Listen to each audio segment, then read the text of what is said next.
Barrister Sajjad Ali Chowdhury, যদি আপনি এই মতামতটা একটু দেন, মানে ছোটখাটো দল তারা এই কাজ প্রতিবাদ জানাচ্ছে, ঠিক আছে। এখন ভারতের গণমাধ্যম যেগুলো আছে তারা কিন্তু এখানে ছোট কিছু হলে বড় কিছু করে সেগুলো তুলে ধরার চেষ্টা করে, টুকটাক এটা আমরা জানি। মাঝে মাঝে কিছু রিউমারও ছড়ায়, যেটার ফ্যাক্ট চেক আমরা এখান থেকে করার চেষ্টা করি।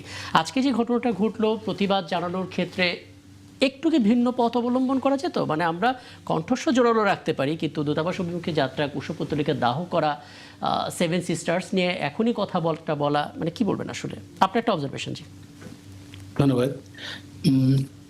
সত্যিকার অর্থে প্রতিবাদটা খুবই জরুরি ছিল। এখন কে করেছে সেটা গুরুত্বপূর্ণ বিষয় না। বিএনপি যেহেতু এখন সরকারে আছে, তাদের পক্ষে এটা অবশ্যই একটা জটিল সিদ্ধান্ত, এবং জামাত যেহেতু বিরোধী দলে আছে, তারাও যদি করতে যায় তাহলেও সেটা ভারত নেগেটিভলি অনেক সময় সেটা তাদের বা যেটা মিডিয়া সেখানে কিন্তু প্রচার করতে থাকে।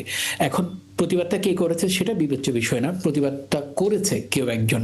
কারণ প্রতিবাদ না হলে সমস্যা। দেখেন, কয়দিন আগে তাদের নতুন একজন বাংলাদেশে তাদের অ্যাম্বাসেডর আসলেন, আসার পরে উনি দুই দেশের জনসংখ্যা 160 কোটি টাকার 160 কোটির একটা সংখ্যা বললেন যে দুই দেশকে তারা একভাবে জনগণকে ট্রিট করছে। কিন্তু তারপরের দিনে জনাব জাহেদকে, যিনি প্রধানমন্ত্রীর উপদেষ্টা, তাকে কিন্তু ভারতে ঢুকতে দিলেন না। একটা অমর্যাদাকর সিচুয়েশন করে আবার বাংলাদেশে তার ফিরে আসতে হলো।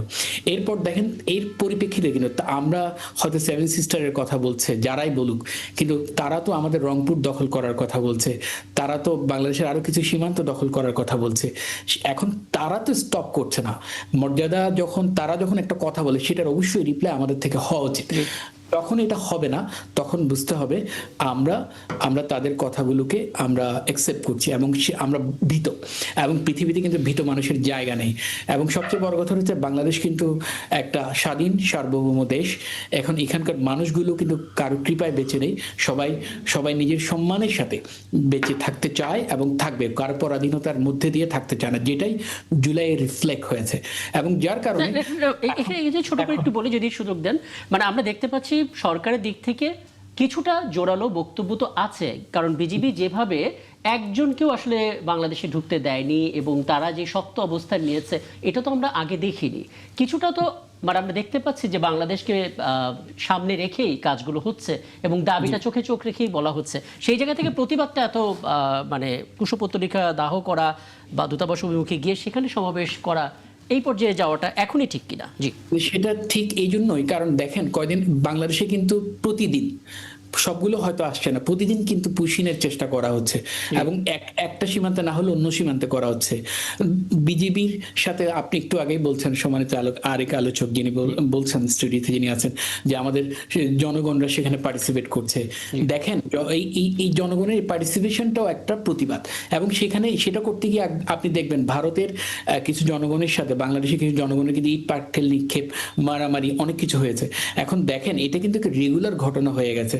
সীমান্তে হত্যা, তারপর হচ্ছে গিয়া পুশিন, একজন আরেকজনকে অসম্মান করে কথা বলা, এবং সেটা কিন্তু ভারতের পক্ষ থেকেই রেগুলারলি হচ্ছে, খুব ন্যাক্কারজনক ভাবে হচ্ছে। এটা কিন্তু বাংলাদেশের জনগণ কিন্তু নিতে পারছে না। এবং এরপর তো ইকোনমিক্যাল ডিসক্রিপেন্সি তো আছে, আমাদের নিরাপত্তা ইস্যুগুলো তো আছে। এখন এগুলো তো কেউ না কেউ প্রতিবাদ করতে হবে। হ্যাঁ, এখন আপনি বলতে পারেন কুশপুত্তলিকা দাহ অথবা ভারতের এমবেসির সেখানে যাওয়া, হ্যাঁ, তার আগে তারা হয়তো স্মারকলিপি দিতে পারতো, আরো অনেক কিছু করতে পারতো শান্তিপূর্ণ ভাবে, কিন্তু প্রতিবাদটা হওয়া জরুরি ছিল। হ্যাঁ, আরেকটা বিষয় একটু বলবেন, তারপরে আমি জনাব শামসুজ্জামান দুদুর কাছে যাব। ছোট করে একটু বলবেন ব্যারিস্টার সাজ্জাদ আলী চৌধুরী, প্রথমত সরকার 6টি গুরুত্বপূর্ণ দায়িত্ব পালন করছে, পরবর্তীতে আরও আনুষঙ্গিক বিষয় আছে। তার ভিতরে সবচেয়ে গুরুত্বপূর্ণ বিষয় হচ্ছে যে সরাসরি কূটনৈতিকভাবে ভারতের সঙ্গে আলোচনার চেষ্টা করছে। জাতিসংঘের একটা বৈঠকে আমরা দেখতে পেলাম পররাষ্ট্র প্রতিমন্ত্রী শামা ওবায়েদ, সেখানে তিনি কথা বলেছেন এই ইস্যুতে। আমরা আমাদের পররাষ্ট্রমন্ত্রীকে কথা বলতে দেখেছি। পাশাপাশি বিএসএফ এবং বিজেপির মহাপরিচালক পর্যায়ে নয়াদিল্লিতে একটা বৈঠক আমরা হতে দেখেছি। অর্থাৎ যোগাযোগটা থাকছে, সেখান থেকে সমাধান বের করছে সরকার। আর কি করা যেতে পারতো, যেটাকে আপনার দুর্বলতা মনে হচ্ছে? দেখুন, সরকার তার তরফ থেকে যেটা অফিসিয়ালি করা উচিত সেটা কিন্তু করছে, কূটনৈতিকভাবে যেটা করার সেটা কিন্তু কোনো যে মেজর রিফ্লেকশন হয়েছে বর্তমানকার বিহেভিয়ারের মধ্যে তাদের, সেটা কিন্তু দেখা যাচ্ছে না। এক, দুই হচ্ছে গিয়ে বিএসএফ এবং বিজিবির মধ্যেও একটা বৈঠক হয়েছে এবং সেটার নিউজটা আমরা দেখলাম, বিএসএফ কিন্তু খুব পজিটিভলি বাংলাদেশের বিজিবিকে কিন্তু রিপ্লাই দিয়েছে, সেরকম কিন্তু কিছু দেখা যাচ্ছে না। এখন এর পরে আসলে কি কি আমি যেটা মনে করি সেটা হচ্ছে ধৈর্য। সে ধৈর্য ধরতেই হবে, কারণ তারা আমাদের প্রতিবেশী, বৃহৎ প্রতিবেশী এবং একমাত্র প্রতিবেশী যাদের সাথে আমাদের সীমান্ত মানে একদম সীমান্ত আছে, দেশের সাথে লাগোয়া সীমান্ত। কিন্তু এক্ষেত্রে ধৈর্য ধরাটার সাথে সাথে আরো কিছু কূটনৈতিক তৎপরতাটা আরো ইফেক্টিভ এবং আরো ফলপ্রসূভাবে কিভাবে করা যায় সেটা মনে হয় গভর্নমেন্ট চিন্তা করতে পারে, কারণ এছাড়া আর কোনো ইস্যু নেই। কারণ এখানে তো আর এইসব প্রতিবেশীর সাথে যখন ঝামেলা হয় আন্তর্জাতিক ক্ষেত্র, মানে আপনি যদি ভেরি অফেন্সিভ হয়ে যান তাহলে কিন্তু এটা ভালো ফল একদম একদম, মানে এই কথাটাই আসলে আমি আপনার কাছে একটু জানার চেষ্টা করছিলাম যে সরকার যোগাযোগ করছে এবং তার দিক থেকে প্রতিবাদটাও জারি রাখছে, বিরোধী দল সেই প্রতিবাদের কাজটাও করছে, কিন্তু এটা যখন এখনই মানে এম্বাসির দিকে কিংবা কুশপুত্তলিকা দাহর দিকে চলে যায় তখন আসলে সেই আলোচনাটা কিছুটা জটিলতার দিকে যায় কিনা।